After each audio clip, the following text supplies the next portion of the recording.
I'm Jackie Lucky, your financial planning maestro. This series of podcasts is aimed at financial planning professionals and also those who are looking to enter the financial planning profession.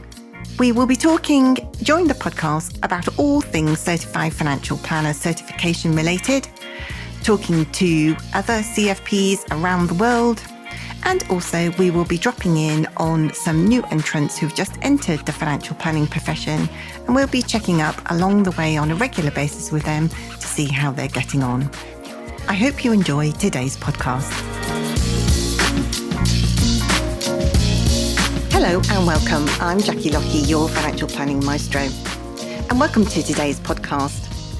And in today's podcast, I am talking to a very interesting and very special guest, and that is Matthew Walne from Santorini Financial Planning. Hello, Matthew. Hi, Jackie. How are you? I'm very well, thank you. How are you? Excellent. Yeah, good, thank you. Very good, very good. Now, we are here to talk all things certified financial planner with you, aren't we? Yes. Yes, indeed. And we've got lots to talk about, all things certified financial planner related with you. So we're just going to dive straight in and get into the conversation, talking about the highs and lows of your fairly lengthy journey, I might say, to certified financial planner. And also then after that, we're going to move on and talk about the takeaways, the valuable bits that you have learnt from the process and things that you will be carrying forward to, to help your clients in as the months and years roll by. So I'm going to ask you straight away to tell us about how you found out about the CFP and why you decided to undertake this certification. Okay, well, I'm not sure I can remember quite that far back. So that's tells you a lot, really. So I probably really discovered financial planning as we know it back in my early-ish days as a financial advisor, when I kind of realised that I didn't like the 100% sort of transactional nature of where I was working. So I was kind of looking for something a little bit different. So I thought there must be more to the job than just, selling pensions and ISA and stuff. So I just thought there's got to be a different way to do it. And I don't know quite how I stumbled across it, but there must have been somebody I met at a conference or something who was a certified financial planner. I'd not even heard at that point what it was. So I obviously looked into it a little bit more carefully. And that was when, obviously, the good old days, it was the IFP back then. So, we're going back quite a way now. So probably sort of mid-2000s, I was, looking at trying to find something that was a bit more, I don't know, interesting really for the job, because doing the transactional stuff, it's pretty boring really after a while. And yeah. it's like a conveyor belt. And you think, well, I got into this job to help people to live, their lives better with the money, and all you're doing is transactional stuff. So we're going back a good 17 years probably when I first discovered about the CFP, and then it took me, I think by the time I set my business up in 2010, at the end of then, that was really when I was looking into it. And I think by sort of 2012, I'd been on I think it was the integrated financial planning course that the IFP ran. Yeah. And actually I went on that course with Dan Atkinson, who's now at Paradigm Norton, who recently got CFP as well. So we've probably taken the same time to get to the same point, but it is probably less traumatic than mine. But so we did probably waited a few years, I reckon, after that to actually really get into it. And then that was back in the day when you had to do I think it was a multiple choice exam. No, in fact, there was a different exam before that, and then there was a multiple choice exam. There was the old principles of financial planning, wasn't there? Yeah, I think I had one stab at that and went down to London, got absolutely drenched in the rain, sat a 3-hour exam, soaking wet, and came out of it utterly miserable, I think. Oh, dear. Oh, God. So that was good fun. So then did the multiple choice exam, passed that, went on to the level 6 case study, which would have been around about 2018, I think I did that, or started that. Yeah. So I went on a CISI course in Chester. So there's quite a few of us on this course. I think everybody who did one submission, and I think I was the only one who went beyond that. So that probably tells you a bit about sort of the drop off of of numbers. I think people Yeah. did the first submission were completely, utterly shocked about how badly they'd done, and that was it, and left it and never went back again. But No. I'm a bit of a glutton for punishment, so I continued, did 3 submissions and didn't get it, and then of course it all changed again. Yeah. So then I had to do another exam. So another 3-hour exam, wearing a mask for 3 hours because it was during lockdown. Oh, God. So that was good fun. And then started the back end of 2020, I think, is when I got the level 7 case study. Yeah. And then obviously did 2 attempts at that and passed end of last year. So Woohoo! yes, woohoo! So yeah, there's probably nobody more delighted than me than you, I think. Actually, when I passed. Absolutely. So it's been a long, hard road. Yeah, it has been, hasn't it? And a long, hard road. And you follow my journey pretty closely throughout. So you know pretty much. I mean, there's been probably more downs than ups. Yeah. And there's been points where, I thought I'm just going to jack it in. And there's actually some points where I just thought, am I actually good enough to be even doing this? And you sort of get filled with self-doubt, and then you sort of knock yourself around the head a bit and just think, okay, well, there's a reason you're doing this, because you want to be good at your job and you want to prove to people and to myself, that I'm capable of doing it. So I just stuck at it and stuck at it and stuck at it. And obviously got help from yourself. I hired you, and I used Steve Martin's FP Academy on their course. And to be honest, I don't think I'd have got where I am today if I hadn't done that. So I mean, it's just such a huge undertaking.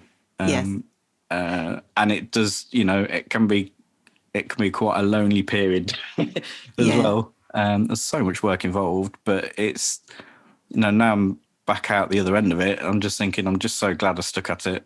It was kind of worth it all in the end, wasn't it? Yeah, absolutely. All the pain. It wasn't much fun, and there were quite a lot of sacrifices. Expense and time getting it done, but it's definitely worth it in the end. You're like a dog with a bone, aren't you? Unfortunately, that's the thing. I don't like to be defeated. So no way that was going to go. No, that was not going to happen. There was absolutely no way I was going to give it up.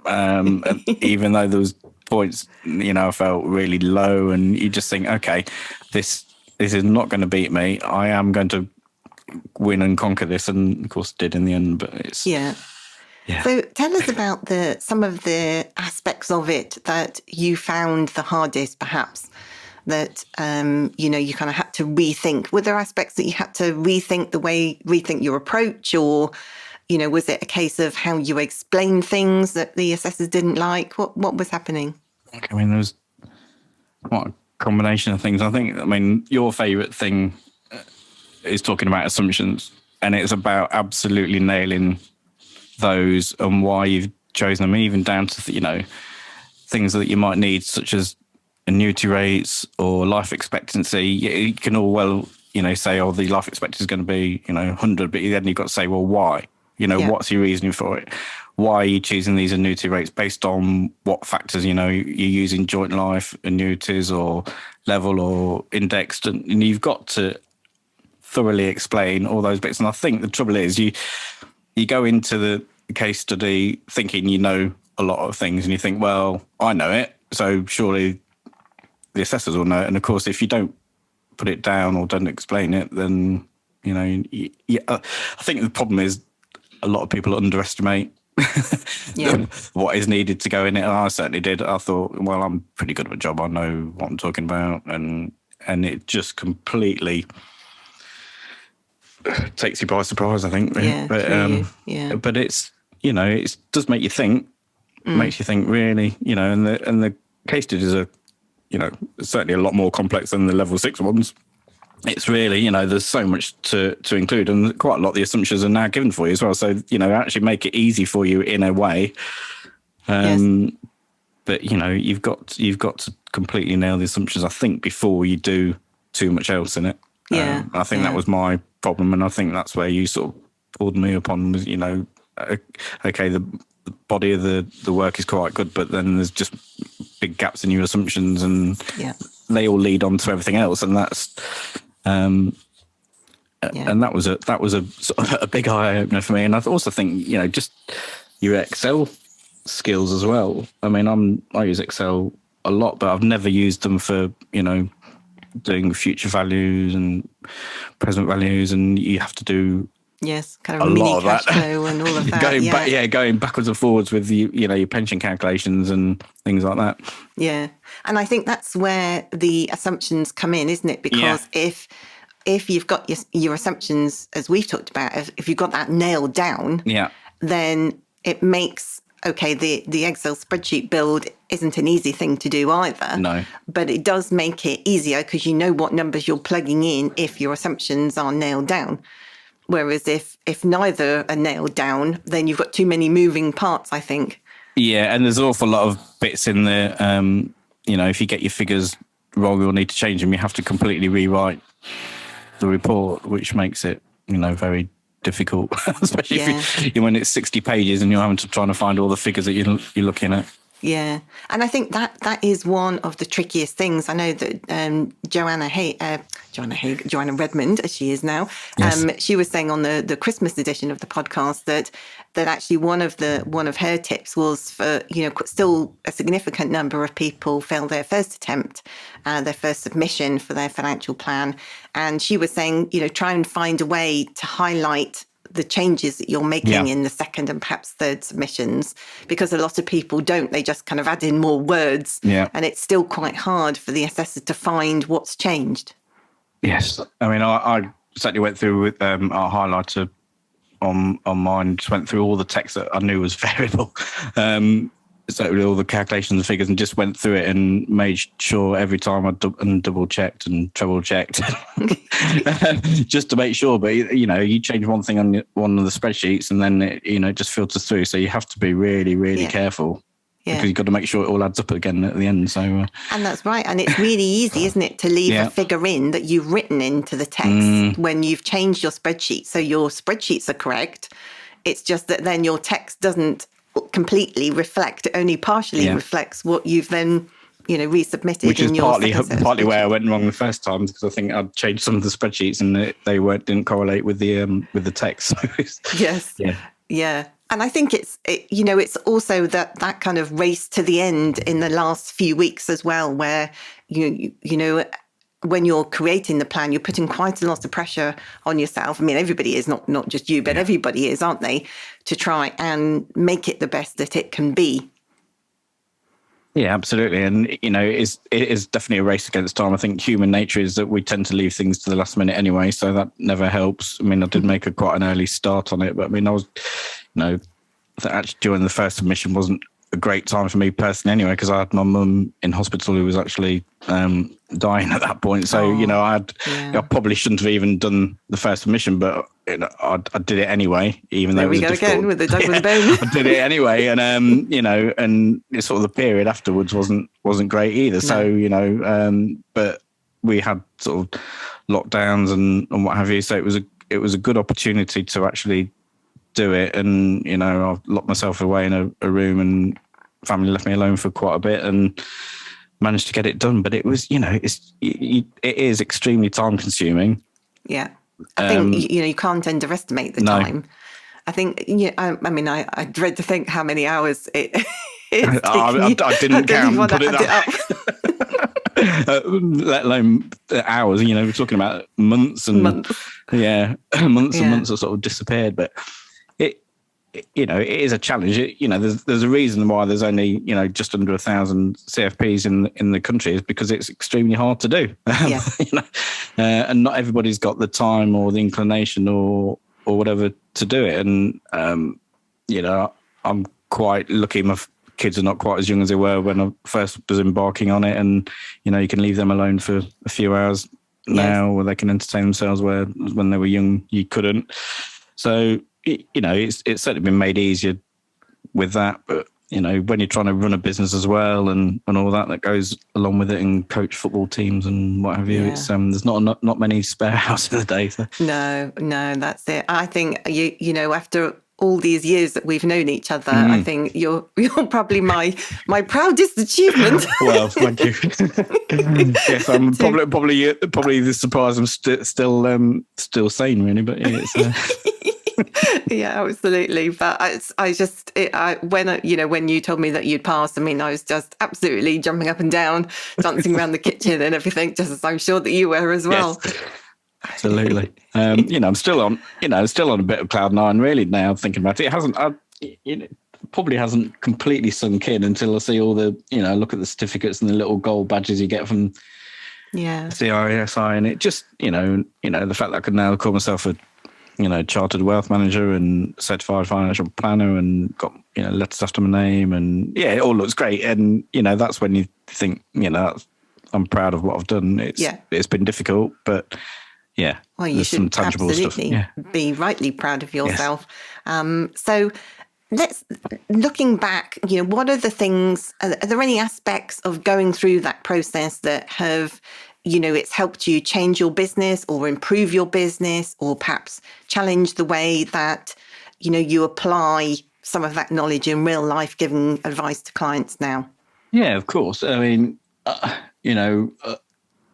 when we speak to clients about life expectancy, a lot of them say, well, my mum and dad died when they were in the 60s or 70s, and, we're probably not going to live that much longer. And you say, but, on average, clients, people are living an awful lot longer, and they don't, a lot of people don't realise that, they're not all necessarily aware. So there's people being born now that are going to live well into the hundreds. There's a good chance you may reach 100.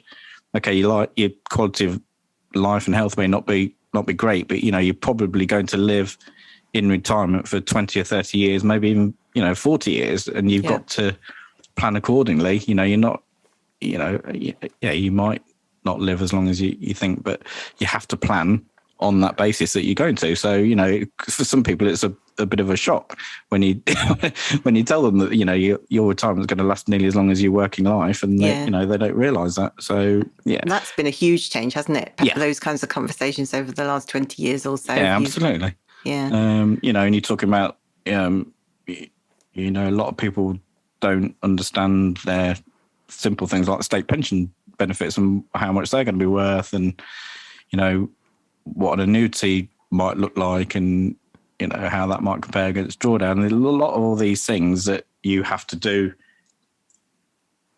in the case study, a lot of them are, it's all real life stuff. Okay, the case study itself isn't particularly real life in the way it's done, because you wouldn't cover all those subjects all in one go. It'd be, all in one great big go. Yeah. No, you'd cover them off bit by bit. But, there's an awful lot of information that you have to pass on to a client that has to come from some kind of realistic source. You can't say to clients, you're only going to live 5 years in retirement. What are you going to do? It's, it's all very different, and you have to use some real life examples. Yeah. As well. To our assumptions, not just again, evidence, back to the assumptions, and they are real. You can't. Inflation is a big one. I mean, most people don't understand how inflation works in retirement, and you have to show them, and you have to be realistic. I always tend to err slightly on the conservative side with my assumptions anyway, just because it just makes probably the plan a bit more realistic. You don't want to give too many high hopes, but you also want to make it realistic and not put them off either. So, it's a difficult balance, isn't it? Yeah, it is a difficult balance. Yeah. But you need to show how, certainly with cash flow modelling, how long your money's going to last, during your lifetime. And, if you are talking about a 30 or 40 year retirement, that's probably going to require quite a lot of money. So it's, it's, and some people, as we, an awful lot of people completely underestimate what they may need, or they may have already got to that point where they've got enough and just don't understand. So, that's where and do you think that going through the CFP has helped you, clarify your thoughts when you're talking with clients, about the impact of, as you said, if you do tackle some of their objectives now and leave some of them, perhaps for the next review in 6 months or whatever, if they're not as important, does it help? Has the process helped you be more mindful of the impact of the advice that you're giving? Because I remember when you said you were, just before the days of CFP, that you were, like on your conveyor belt, giving advice on products, and then you're really not thinking about the longer term impact of that, are you? Whereas obviously with financial planning, it's probably more like you are. Yeah, I mean, I like to think now that, since I set my business up, that I'm not a transactional IFA. We are delving deep, and everything you do has an impact on somewhere down the line with something else. So, if clients are plowing all their money into pensions investments, then they may not have the cash that they need to do now to do other things. And everything's a balancing act. And when you're in transactional IFA world, none of that really matters, does it? So it's, you're really working for your employer, and you're trying to, you meet sales targets and all that kind of thing. Whereas, when you're properly planning for a client, and the amount of information that you need from a client before you even get to the stage of product recommendation is so far down the line now. You probably meet 3 or 4 times before you even get to that sort of transactional stage. So you're really looking, I think, so much more deep in the impact of maybe things like gifts that you probably never even considered back in 15 years ago about and helping grandchildren out, and actually looking at spending plans. So it's not just about saving investment. I have a few clients that I have to actively encourage to spend their money or give it away or whatever, because they've just got too much. That I'd have probably got sacked for doing that 15 years ago. So, that's a whole different ball game, isn't it? With clients who've got too much money, but an ever increasing problem, perhaps. I guess particularly for boomers, is it? Or have you got other clients? Most these. I'd say a lot of those clients I've got are in their 60s and early 70s. So they some of them are quite fortunate. They've got very nice final salary pensions coming in, and they've acquired money from tax-free cash and sale of businesses, and they've done very well for themselves, may have even inherited in their lifetime as well. So they've got more money than they can spend. Most of them don't, they don't want a luxury lifestyle. They just want to have a nice life and be comfortable and be able to help the kids and grandkids out. And have you seen, in the pandemic, have you seen a change in those kinds of clients trying to help their adult children more, or perhaps, generally your clients? Yeah, I think so. I think a lot of them are more mindful. I think it's increasingly difficult to get on the housing ladder now. I think the average age of a first-time buyer is almost in the 40s now, which is, Oh, wow. Didn't realise it was that really high. Scary. So, I think, I've got quite a few clients that have even got, grown-up children that are actually in the 30s and 40s that are still helping them out now, but they're probably more keen to help them out because they realise actually we've got enough money for ourselves.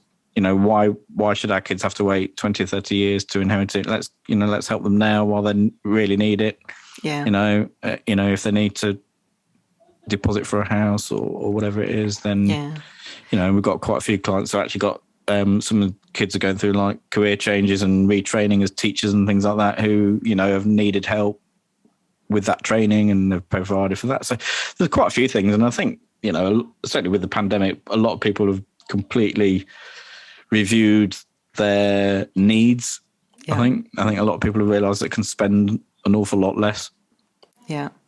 And reviewed their lives in totality. I think a lot of people haven't they? Massively about, maybe people are realising you need less tangible things, and maybe would rather spend money on experiences and things like that. Doing nice things together and making great memories. Absolutely, yeah. Yeah. So filling the house with junk. Yes, bulging at the seams. Yeah. Absolutely. Yeah. It's really interesting, isn't it, how, you've been working with a lot of your clients for quite a long time, haven't you? And are you, have you seen a change in them as they've kind of understood more about financial planning as well? How they've kind of been, they get their own light bulb moment, don't they? Yeah. I mean, I certainly think when you're suddenly telling a client that, they can spend more money, they're not expecting that. No. I think when they first see you, they're saying to you, they're expecting you to to sell them products. I mean, let's be honest, that's, you know, the kind of reputation that we have is that that's what they think. So they're always on the back foot when they first meet you, and they probably don't really trust you. So, you know, so I think, you know, when you actually point out these things, and actually they you know, they might be able to retire early or you know, cut back on work, or they might be able to spend more on holidays, you know, suddenly all of a sudden, you know, certainly a few of them their eyes light up and you're thinking, great, you know, because we've got a few clients that love international travel and going on cruises and long haul flights, and you know, when you say to them, you know, you could probably afford another one of those a year, and they know that they've probably got another 5 or 10 years of really good health, or probably in front of them where they're active enough to do that, you know, that's life-changing stuff. You know, and when they probably thought they haven't got enough to live on, and you tell them actually you can fit another holiday in a year, or you can retire early, or give some money away, you know, that's not what they're expecting. So, no. And I can imagine that in 2022, those clients, you'll probably be barely in the country, will they? Yeah. I mean, I don't know how I managed it, but I've got 2 or 3 clients that managed to have about 4 or 5 holidays during 2020 and a few last year. I mean, how they managed to get away, I'm not quite sure. But, you know, there's a few that went on cruises and all sorts. So, I mean, that was must have been an interesting challenge. But, yeah, I've got a few that will be fully booked up with holidays this year. To squeeze in their annual review as meeting. many as they can, yeah. Excellent. So we are nearly out of time today already. I don't know where the time goes talking to you, Matthew. I could talk to you all day. But let's bring it back to the CFP. You know, we've got quite a few people in the community who are thinking of doing the CFP, or maybe maybe doing it in 2022, getting themselves organised. Do you have any tips or hints for those people perhaps sitting on the fence, and maybe we're trying to push them off to get doing it? Any tips that you might want to pass on? Yeah, I think, well, with what is coming out with the qualifications, you know, now looking at a chartered financial planner designation and chartered firm designation, I think they're huge plus points. Yeah. You know, that matches, you know, with the chartered financial planner, that sort of status. I mean, obviously it's level 7 rather than level 6, which is, so it's actually one above. But I think, you know, that's a great thing for people to achieve. That's certainly one of the things that attracted it to me, and that's obviously an added bonus, I think, with what's coming out with that as well at the moment. So that's, you know, that's something great to aim for. But I think, you know, if you're gonna do the CFP, you've got to take it seriously. I think, you know, I know quite a lot of people who thought it was going to be a walk in the park, and it isn't. So you really don't underestimate the challenge. But, you know, I think the rewards at the end of it are absolutely worth it. You know, you've got to set the time aside. There's no doubt about that. You might need to set a bit of money aside. I mean, I certainly would. You know, I was probably at my wit's end when I first contacted you. And you calmed me down and pointed me in the right direction, and, you know, that was invaluable. So I would you know, you've got to get help. I think you definitely need some mentoring. It's not something that you can do on your own very easy. There's a lot of good people out there, you know, that can help. I would say, you know, I don't think I would have got through it without you or doing the FP training course. So I think they're a must. You've got to be prepared, you know, to get help. There's nothing wrong with seeking help or getting mentorship. There's plenty of people out there that will do it. So I think, you know, just don't underestimate it. Get help, set plenty of time and a bit of money aside, and the rewards are worth it in the end. So yeah, absolutely. And I definitely echo all of that. And you are a testament to setting the time aside, and also that it is worth it. And, you know, it's been a pleasure to work with you over the last few years, and to see you achieve your goals. And also, obviously, the ultimate benefit for your clients, happier clients, perhaps. Yes. And a happier you. Yes, absolutely. You know, and quite a lot of my clients, you know, were really happy when I got it. You know, they know what I've been through to get it, a lot of them. So, you know, and, you know, it's probably makes them feel better, more comfortable as well, knowing that, there's somebody who's prepared to go all out to improve themselves, which can only benefit them. So yeah. Absolutely. Matthew, it's been an absolute pleasure to talk to you. Thanks very much for joining us today. Thank you, Jackie. My pleasure. I hope you enjoyed today's podcast.